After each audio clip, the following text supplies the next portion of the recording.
Let's try that right now. Just like they drew it up. Right? Just like the Steelers drew it up just like in classic Mike Tomlin fashion. He's got the wagons circled. Just where he wanted the Baltimore Ravens. The Steelers are victorious in Baltimore. 27-22, your final score. Back into first place go the Steelers with a game in hand on the Ravens with just 4 weeks left in the season.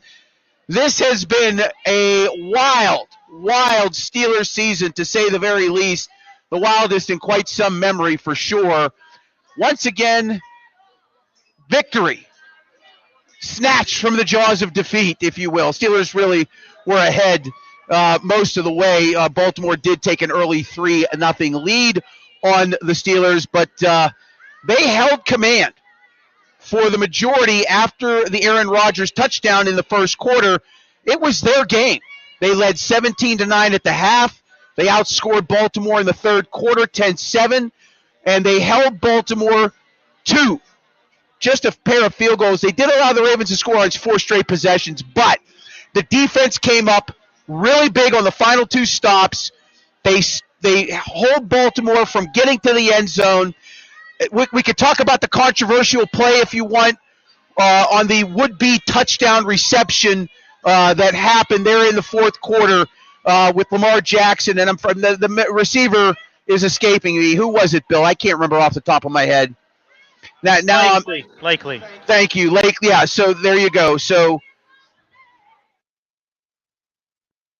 Isaiah Likely, thank you very much, who had 4 receptions for 25 yards. Zay Flowers with a big game to no avail. The Steelers win. The Steelers win 27-22.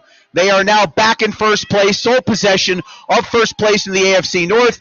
And joining me live to talk about it now in the post-game show, John Fedko and Jerry DePaula. Let's bring both those gentlemen in. There he is. There he is right there. My man, John, how are you, sir? I'm doing awesome, man. It's a holiday season. It is the holiday season. Jerry, the Steelers got a gift. Did they get a gift or did they earn this one? You tell me, or is it both? That call could have gone either way. It looked like it was a touchdown to me. Romo thought it was a touchdown, but the officials in New York didn't think it was a touchdown, so it's not a touchdown.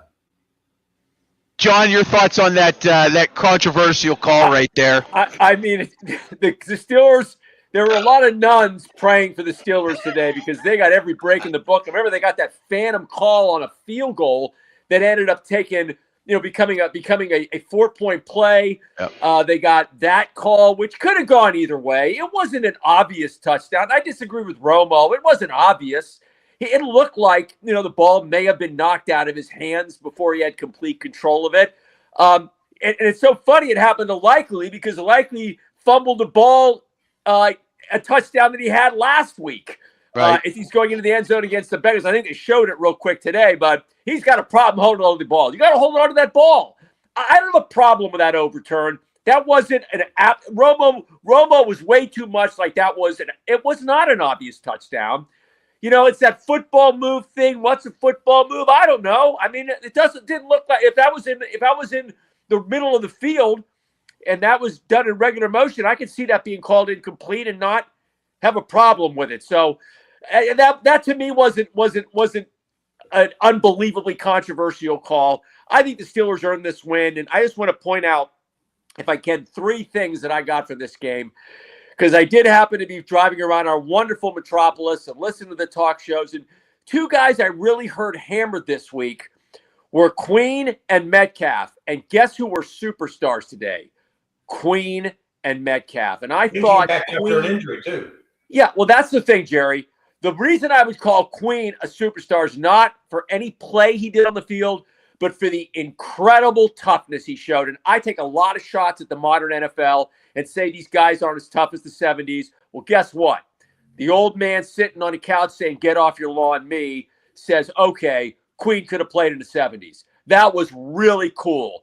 That guy was hurt. Obviously, he wanted to get in the game. He came back in the game. He was playing hurt the whole game. just God bless him. He to me is the star of the game, and he took a lot of shots in the media this week, and so did Metcalf. And Metcalf had the two big plays, the two big bombs at the beginning of the game and the beginning of the second half. And the other guy you got to point out, and I'm taking shots at him, is how about Aaron Rodgers? He has the wrist. His wrist is it is hanging on by a thread. And the deflected pass was a huge play where he comes down with that. It's not picked off. He makes the reception instead of it getting picked off. And they reverse that call. What a gutty call by him. So hats off to the Steelers. They earned this game by being really tough, being the tougher team.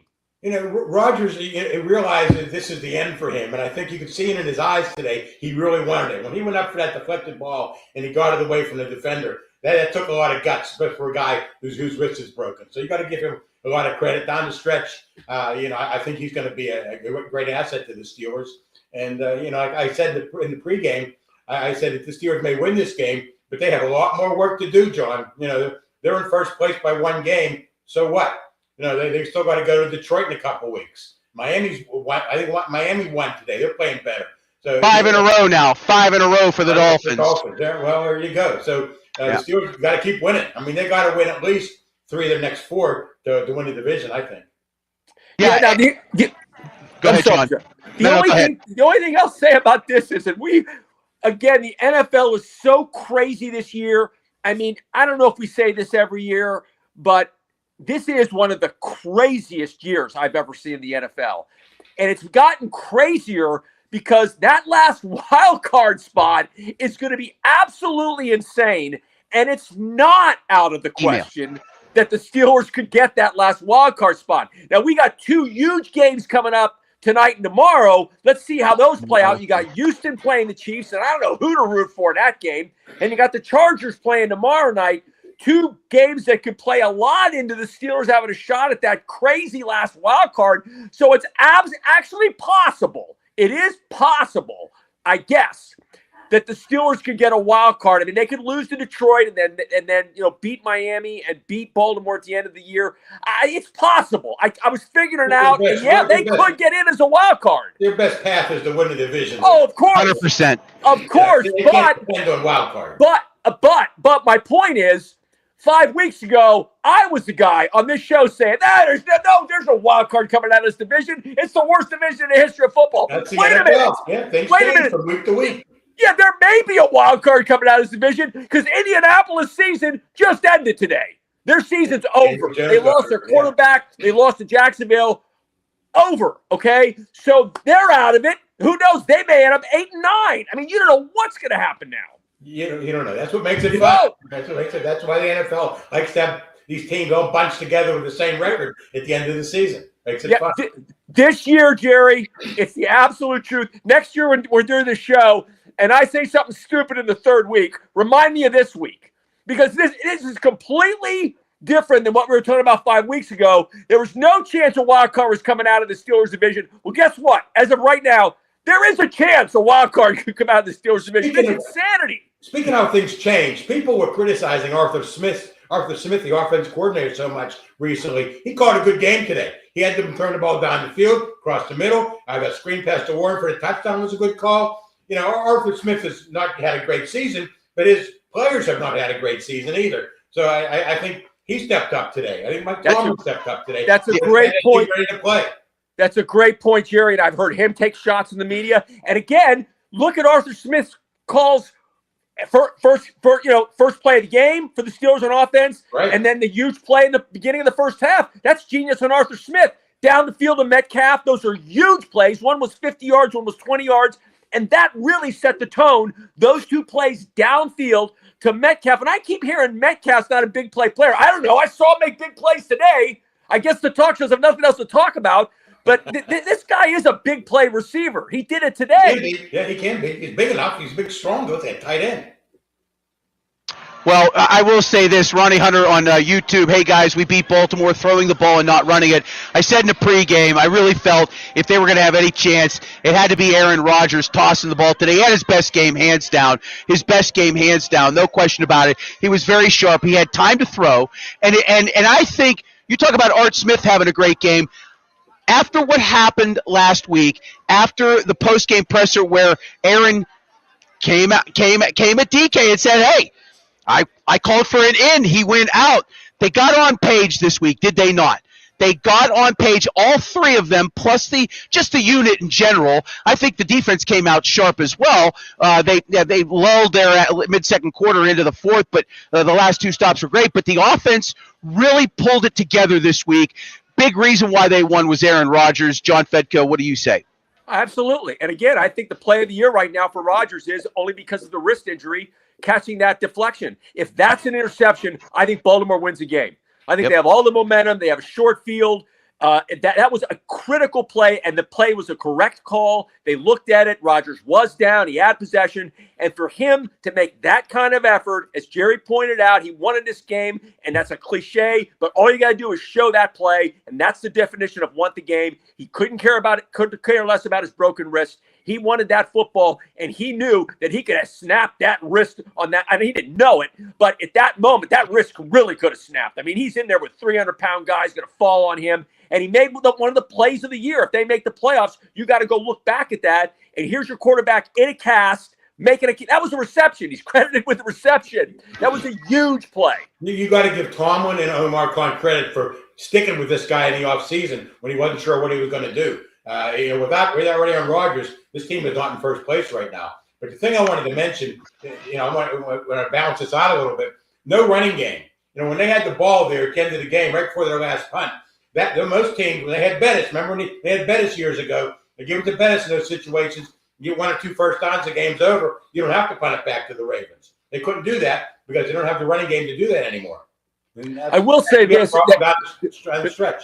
You're absolutely right on that last drive when they had 2 runs and then they threw an incomplete pass, which wouldn't have been a first down anyway if he caught it. But Kenneth Gainwell really does a great job doing yaks. They just toss it to him on the check down. So that's kind of their running game. You're not getting the yardage coming out of the rushing department. But if you look at Gainwell, who's like the second leading receiver on the team, they're kind of using him as a running back with yaks. They throw him, they swing those passes out, and he gets yaks, he gets yards after catch. So Gainwell's, been really incredible once he gets the ball in open field. And that's their strategy. Instead of handing it off to him, let's just toss it out to him. So, yes, Jerry, you're right. Where it really hurt them was at the end of the game when they had to run the clock out and they couldn't get that first down. They had to give them back. And then Baltimore shoots himself in the foot with a 15-yard holding penalty. They had the ball at the 43. Baltimore is not the Baltimore we know from years past. Yeah, exactly. Yeah, that was a huge penalty. Gentlemen, I want to let you know that we are awaiting Mike Tomlin's post-game press conference. John Harbaugh speaking now to the media. We will get to his press conference as well. We want to take Tomlin first if we can. We are watching up. Mike Tomlin coming up to the podium right now. Let's see if we can get this live for everybody as he steps up to the podium.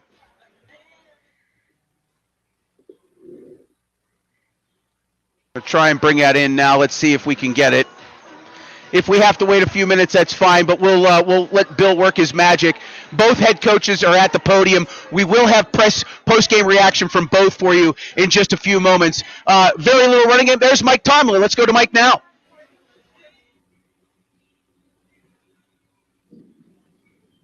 Man, awesome team win. I'm just appreciative of the effort of the men in that locker room. Classic Steelers, Ravens. Unfortunately, maybe a lot of guys go down in the game, but that's kind of been a component of it too. Darnell Washington had a concussion. Malik Harrison had a concussion. Pete had a concussion. Benton had an ankle. He was able to go back. A couple other evals, I think they were able to go back. But it's really kind of indicative of how this game is played, man. Appreciate the efforts. Big win for us, obviously, in a hostile environment, and we'll keep moving. Questions? Thank you, Tech, down the field right off the bat. You did it in the second half, too. Was it important with some of the second half balls that you got in? I just think we were in aggressive posture all day. I just think that's how we got out of bed this morning. That's what's required when you're playing these guys in their venue. What did you see that made you feel comfortable you could attack them that way? I just think that's the way we needed to play. We needed to be aggressive. We've just been in here a lot. We're familiar with them in this environment, and that's what's required. Like what can you say about the defense? I know it wasn't obviously what you wanted overall, but you did hold them to 3 field goals. And I'm just appreciative, man. we started having linebackers go down. That period of time when Patrick Crean was unavailable to us was uncomfortable. But that's just the component of it. That's why it's the ultimate team game. I'm just appreciative of the collective efforts. That likely non-touchdown in the fourth quarter. Joey Porter never gave up on that play. What do you have to say about that? Just appreciative of the effort. That's just kind of indicative of how the game needs to be played, and it'll be a good example of that. Why don't you speak to Alex Highsmith and how he stepped up in some of the big plays he made today? Man, I thought as the game got thick, you really felt his presence. We're actually coming out of that very last time out, and he turned around, was walking back toward the bench with me. I was like, Alex, what are you doing, man? Get back in there. And I'm thankful that I did, because obviously, man, he made the play today. Did you think the likely catch was a touchdown when they called it? I did not. But I know sometimes, in the effort to get it right, they'll signal it a touchdown and give it the benefit of the review. But no, I didn't think it was a touchdown. Mike, big day for DK, but he also was a gunner and actually drew a holding penalty on that play. What can you say about his efforts and just showing that versatility as well? He just brought that approach all week. I think oftentimes game day is indicative of what transpires during the week. I just thought that he had a can-do attitude, man. He was wired all week. He texted me after hours, et cetera. But I just appreciate his mindset and what he brought into the building today. Mike, I don't know if you ever get a sense of this, but did you just feel or sense that Aaron was in control the whole game? I did. But again, we knew what was on the line today. And that's why you go do business with a guy like Aaron for thick days like today. He's a been there, done that guy. But beyond the experience component of it, he relishes it. You can just tell. And that's the benefit of having a guy like AR. You said you knew you were going to need to be more aggressive with the deep passing coming in. Did you take that mindset in at the beginning of the week? Was that something you spent more extra time on? Yes. How did that play out through the week of practice? Did you feel, did you see the response from the guys? Did you like what you saw? Practice is just that. It prepares you for play. And so we were reserving judgment until we got in stadium. It's only 34 yards rushing today, but you were able to stretch the field a number of times. Do you feel that since you were able to stretch the field today, that maybe moving forward that would help your run game? They smashed us today. I got to give them credit. We weren't able to get it going the way that we desired. And then certainly as attrition set in, we weren't able to maintain their run. And that's what made the game as tight as it was. Anyone else? You had to sack Roman Wilson today because of the veteran receivers. What went into that decision? Exactly what you said, because of the veteran receivers. What did you see out of the field in MVS in their first time? All right. I appreciate their efforts, man. I think their experience showed, but certainly maybe with another week, man, it's reasonable to expect it to be better. The Ravens defense was, they've been playing a lot better than they were at the beginning of the season. What would allow you guys to maybe pass the ball down the field so well today? I'm not going to speak for those guys. I was just talking about our mindset and what we desire to get done. And largely, particularly in the passing game, I think we were able to do so. All right. Thanks, guys. There he is, head coach Mike Tomlin, post-game reaction from M&T Bank Stadium. Steelers 27, Ravens 22. John Fedko, we'll start with you. Anything jump out from what he had to say about the game? Well, he didn't really talk a lot about DK Metcalf, and I actually want to talk a little bit more about him because, again, I keep hearing him getting ripped in the local media, and I don't know why. I've always thought this guy was big time, and he was huge today. Listen to these stats. 7 catches, 148 yards. And I have my notes here. One of the big plays in the second quarter, it was 7-3, and they had a 3rd and 3. And Rodgers made an absolutely sensational throw to Metcalf for 28 yards. It not only was it Metcalf was making big plays, man. He was going downfield. It was, it was the old John Hadel throw it up to Lance Allworth stuff. This wasn't rink and dink. And you heard Tomlin say that when you come into this place, you got to be aggressive. Well, they were aggressive, and to be aggressive, you got to have a big-time receiver. And let me tell you something. DK Metcalf's a big-time receiver. He stepped up today. He had a huge game. I mean, 148 yards in Baltimore. All those plays were big-time plays at big-time times. I think DK Metcalf, one of the top 3 players of the game. Mr. DePaula. Well, nothing that Mike Tomlin said today interests me that much. He was okaying it. I think he knows that his team has a lot of work to do, and I think he doesn't want to get too excited about being in first place. It doesn't matter if you're in first place on December 7th.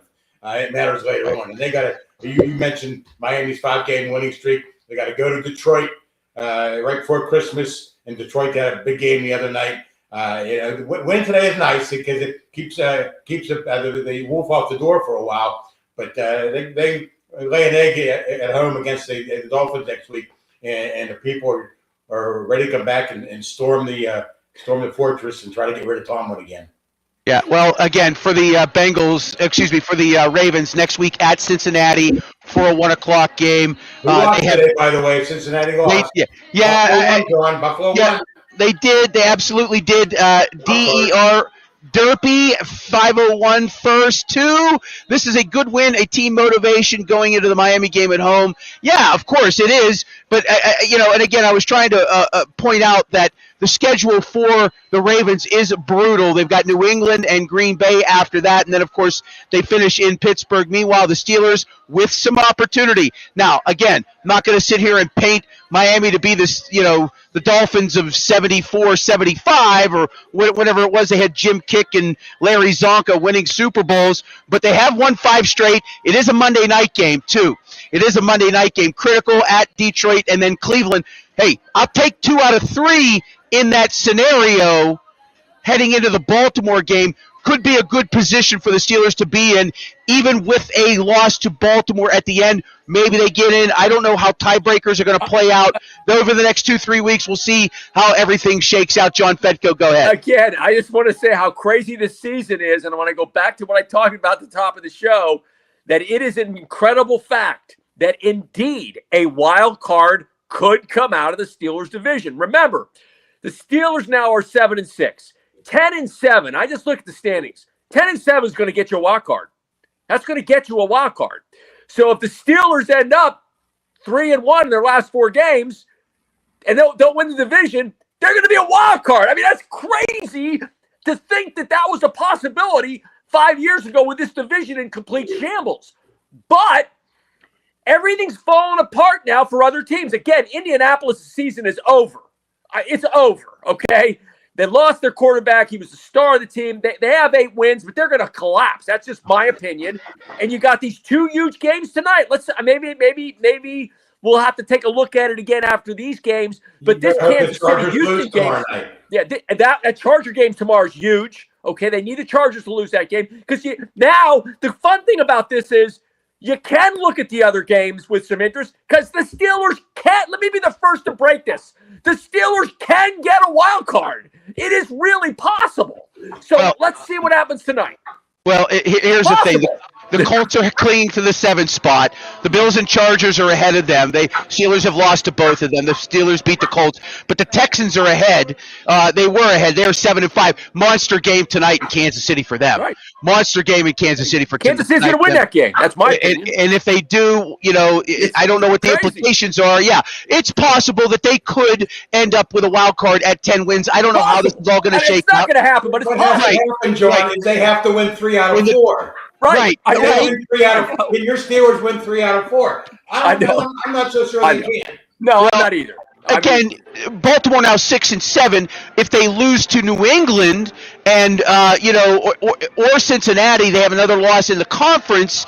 So, and then there's another head-to-head for the Steelers right there that they could possibly have in a common opponent. The Steelers beat New England. If Baltimore were to lose to them, those are tiebreakers that are used down the road. Something that would help them also in the conference as well. A lot to shake out over the next 3 weeks. We'll see how it is. We want to go to John Harbaugh's post-game press conference. We're going to hear from the coach who lost today, 27-22.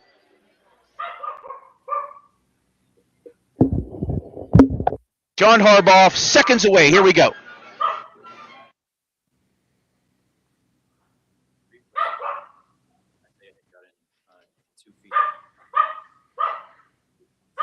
Yeah, the explanation was the 3rd foot didn't get down before the ball came out. That's what they said. Volume up. No.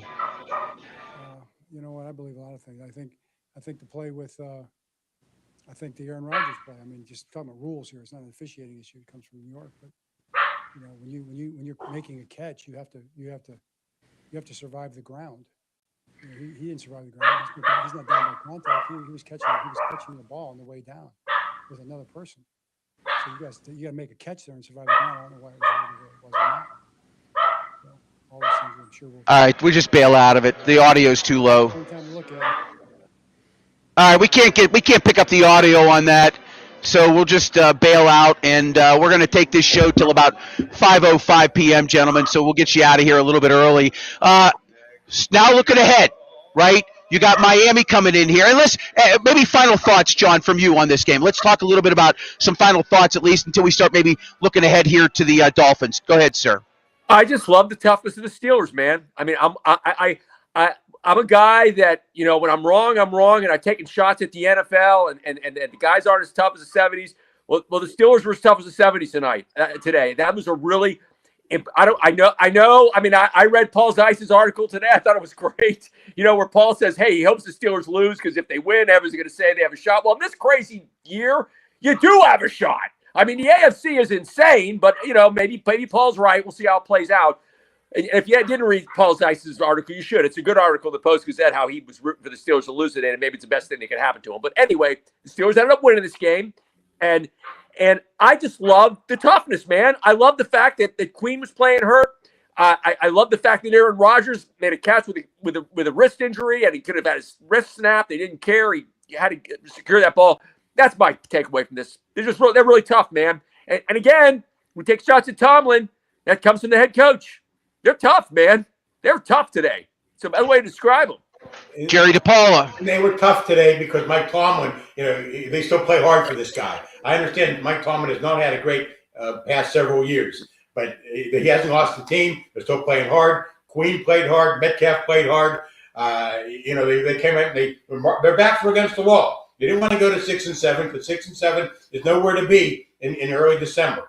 But they still got to win 3 out of 4 to win a division. And even if they do win 3 out of 4, even if they do win a division, 10-7, is this team good enough to win a playoff game? I think that's the bigger question. Yeah, they can win the division. Yeah, they can win 10 or 11 games.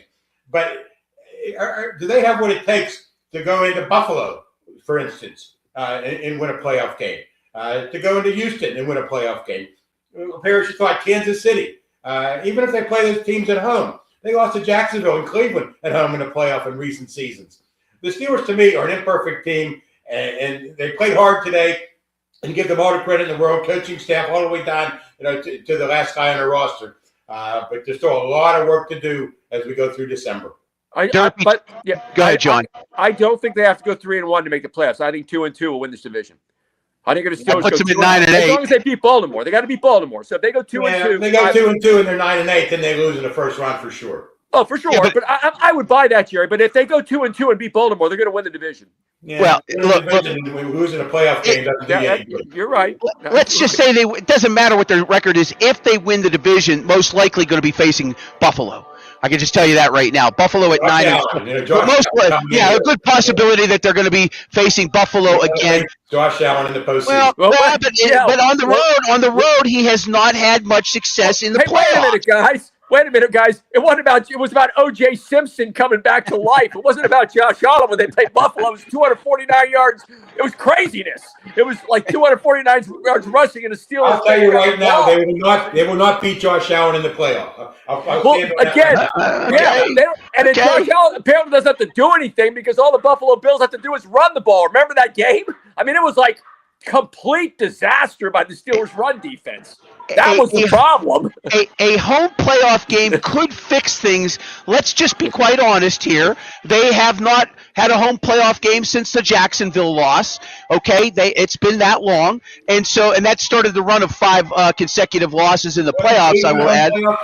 I'm sorry, you're right. The wild card game against Cleveland. Thank you very much. So, but hey, look, if they get a home playoff game and a chance to play Buffalo again, things could be different. Derpy says he doesn't want to hear anything more about Tomlin.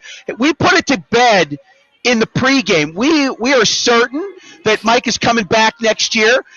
Ian Rappaport said they win this game today. Don't even worry about it. They'll extend him into – I think what will happen is an extension like they have for 27 into 28. They'll pick up the 27 and add the same rider for 27 into 28. That's just my 2 cents on it all. Unless they would have fallen apart and lost out and had a losing season, which could still happen, but I don't think it will. They end up going to the playoffs. He's going to come back for sure. Let's talk a little bit more now about Miami. Ethan's asking for a prediction. No predictions on the post game. I will say, however, they're 3.5-point favorites already. Vegas has early lines out.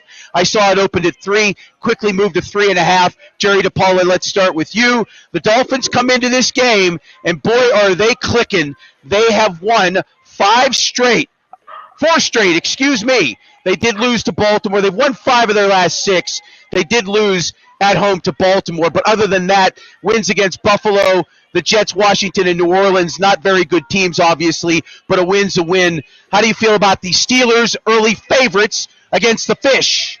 I think the Steelers will beat Miami. I don't think that's an outrageous prediction. But again, if they beat Miami and then go to Detroit and win the next week, then you're saying something. Then I might be able to say this team has something going. I think Aaron Rodgers really wants to go out on a high note. The last couple games of his career, maybe he's going to be, just motivated enough to bring this team into the playoffs and maybe win a playoff game for the first time in almost a decade. But I wouldn't bet on it.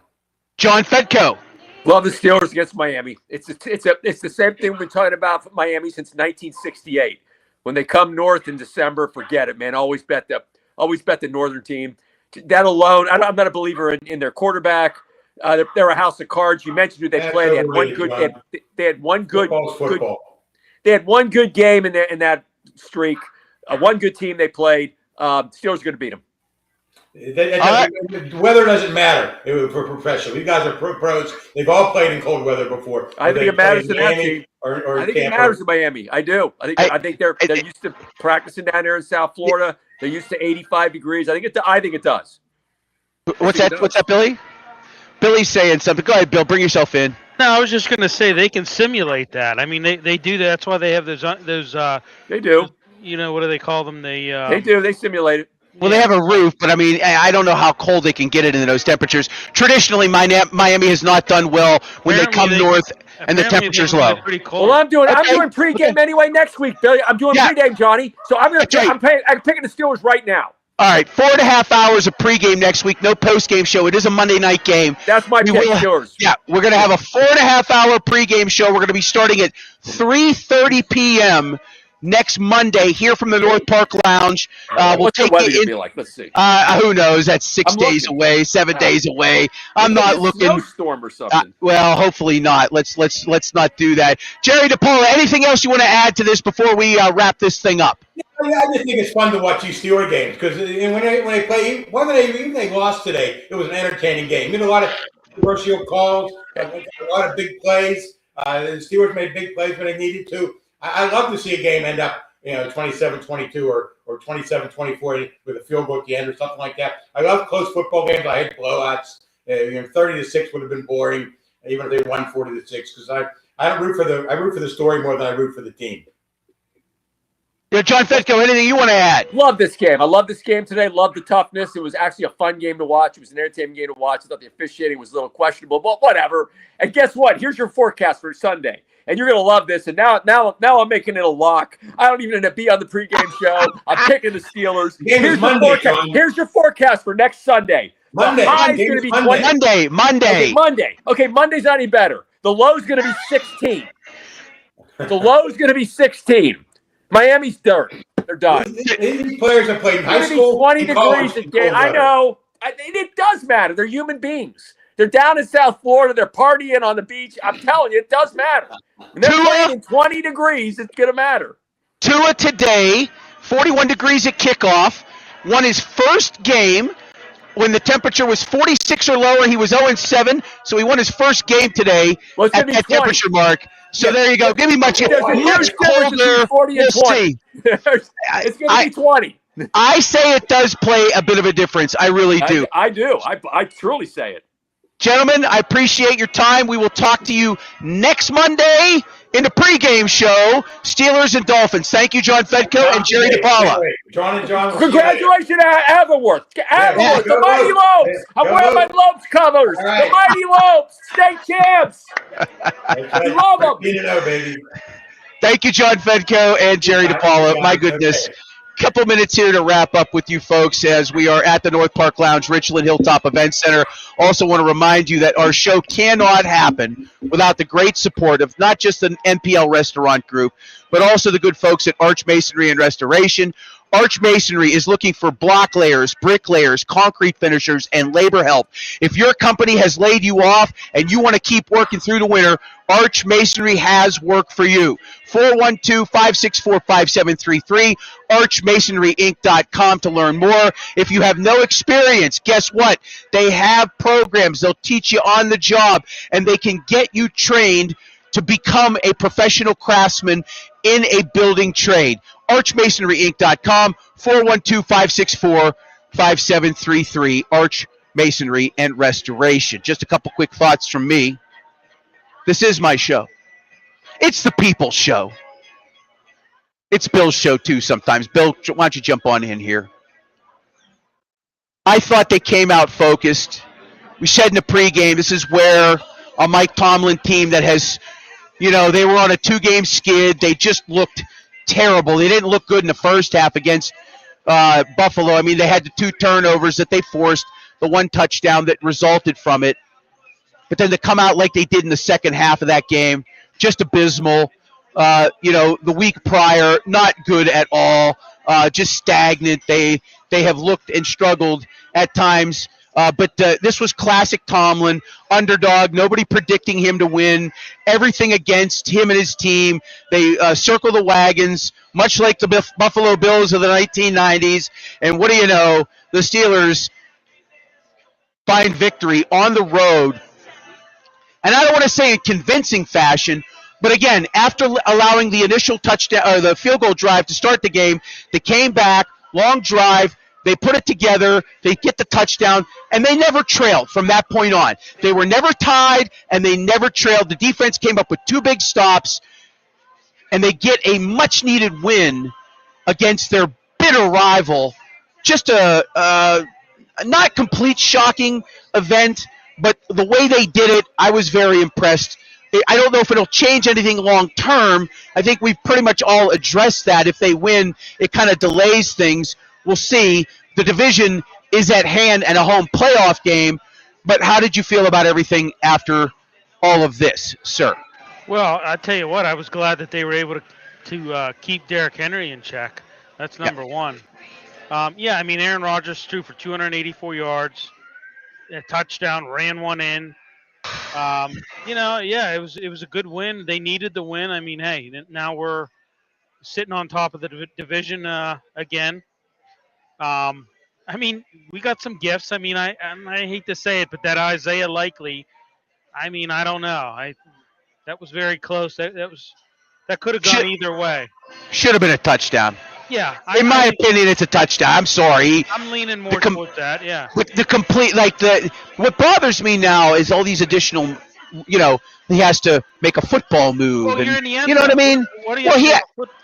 He had possession and he had 2 feet down. Now, the football move is. What's a football move in the end zone, though?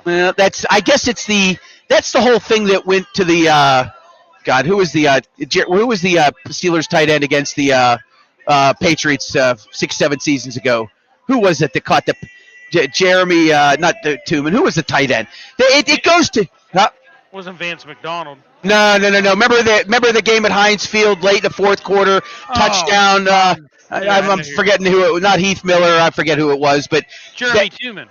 No, maybe it was Tooman. I can't remember, but whatever that was, that football move at the end, the NFL has, and again, going back to the one reception where the receiver had a foot down, but then he fell out of bounds, possession. The rules in this league seem to change year to year, and they don't make any sense whatsoever, right? Yeah. He caught the ball 2 feet down. That's a touchdown, but apparently he didn't make a football move afterwards.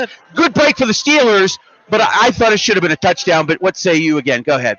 Well, yeah, I mean, I thought it should have been a touchdown too. He caught the ball. He took 2 steps, almost 3 steps. Right. I mean, I don't understand what's a football move in the end zone. Like, I mean, I can see a football move at midfield. You catch the ball, Right. turn upfield, maybe you tuck it, maybe you juke. Maybe that's considered a football move. What's a football move in the end zone, though? I mean, I thought they got a break there. I really did. Oh, they got a tremendous break. Yeah. They got a tremendous break right there. I was stunned. I really was. I really thought that that was the difference right there. But again, Steelers hang on. Defense, after giving up 4 straight scoring possessions to the Ravens, get the last 2 stops at the end of the game, and they claim victory. 7-6 is their record. They move on to the Monday night game next week when they take on the Miami Dolphins, who are now 6-7. Things getting all bunched up. Jesse James, thank you very much. Jesse James. Mr. Smiley checking in via text message. People are listening. People are listening. Jesse James with that catch. It should have been a touchdown anyhow. Let's not even get into that. I don't want to get into that. That's a name you shouldn't forget either. Right. Bang, bang! All right, we will have a lot of reaction through the course of the week. We'll have our Steel City Shorts to talk about what we saw. We'll gain some further insight from post-game takeaways from different players. We'll have all kinds of personal thoughts on tomorrow. I'll have a column up on our our Facebook page. You can check that out tomorrow. I'll have a column talking about the game and thoughts on that throughout the course of the week on our social media sites. And by the way, if you're watching us on X, YouTube, or on Facebook, at Steel City Sunday on all the social media sites. YouTube, Facebook, Instagram, X, and TikTok, at Steel City Sunday. Please go check us out. Go follow, like, subscribe, tell your friends, tell 10 people. Be nice about it. Be nice about it. Derpy, I'm real. The team came out with different energy today, both sides of the ball, honestly. Derpy, I don't disagree. They had a clear focus in that first half. They really did. They came out after Baltimore's field goal drive, and they came out and they just put it together, right? If you go back and look at the play-by-play, which I am doing right now, the Steelers, who had possession second in the game, Baltimore had the first possession. They managed to score a field goal, 8 plays, 65 yards in just 3 minutes and 45 seconds. They did go 3 and out after that, but then the Steelers put together a field goal drive of 12 plays in the second quarter. They then had a touchdown drive after an interception. That one was another 6 plays. They ended the half 17-9. They came out real focused. No question about it. They came out real focused and sharp. They also added a field goal to start the second half, and I said at halftime on X, would be really nice for them to get 7, but I'll take points. And they got that. They got 3 points coming right out the gate, an 8-play, 50-yard drive. So they were able to continue that momentum, not just there, but then the Ravens come back with a touchdown. They missed the extra point. Oh, no, they got the extra point on that one, excuse me. And then what did the Steelers do? 6 plays, 80 yards, 4 minutes and 5 seconds, 27-16. That was really the difference right there. Man, they just put it together offensively all throughout the first 3 quarters. As I look at the possessions, 3, 4, 5 at the end of the half, 6, 7 possessions, 5 scores. And one of those possessions was at the end of the first half for 1 play. So 6 of 7 possessions to start the game, they scored.